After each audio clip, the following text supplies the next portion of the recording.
Hello ladies and gentlemen, Dameon Nelson coming to you here from the PWR studios with this edition of PWR Express. And today we talk about WWE Summerslam, a show that had an amazing card, had a ton of potential. Many say didn't quite live up to it. Let's go over the top matches and start with the ECW World Heavyweight Championship match as CM Punk took on John Morrison, challenging for the ECW title. In a match that went under 10 minutes, the only ECW match on the card, CM Punk favored going into the match, did not deliver the victory when it was all said and done. John Morrison retains the ECW Championship in a lackluster match. CM Punk still in the chase for the championship on ECW television. From there was the return of Rey Mysterio going up against Chavo Guerrero, the man who took him out. Ray makes his triumphant return to a big pop to the SummerSlam crowd. Obviously, in that match, Rey Mysterio wins after several teases of the 619, a decent matchup on SummerSlam. King Booker then goes up against the returning King of Kings, Triple H, who proves his dominance again over professional wrestling and wins in the match against King Booker. Triple H said to be looking very good in that matchup.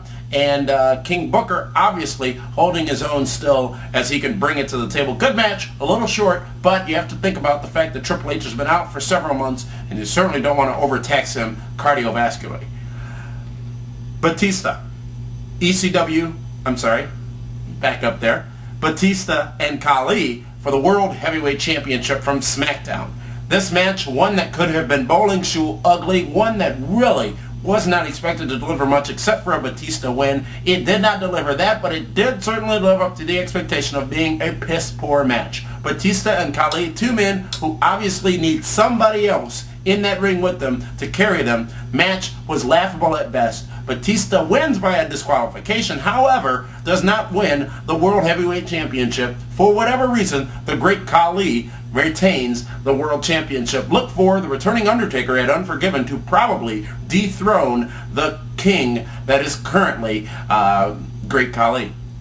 And remember, folks, Undertaker having to give up the strap early because of his injury. He could come back and get his belt back. If that's the payoff, maybe this won't sting so much.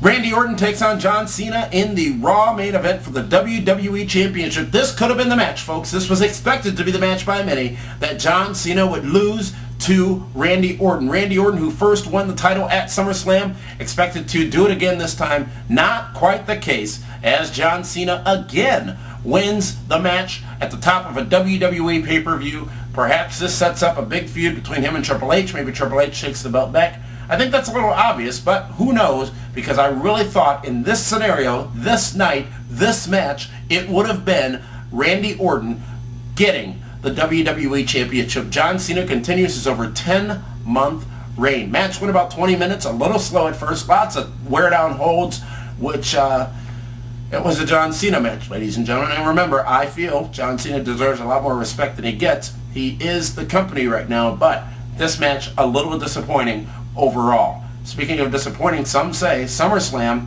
as a whole was very disappointing. I don't know if I agree. I found it enjoyable, especially seeing the surprise appearance by Stone Cold Steve Austin, MVP, the stuff in the back with Vince, May, Moolah, Coach, all very entertaining. But what makes it different from a 3-hour Raw? A pay-per-view, by the way, that ran a little short was SummerSlam.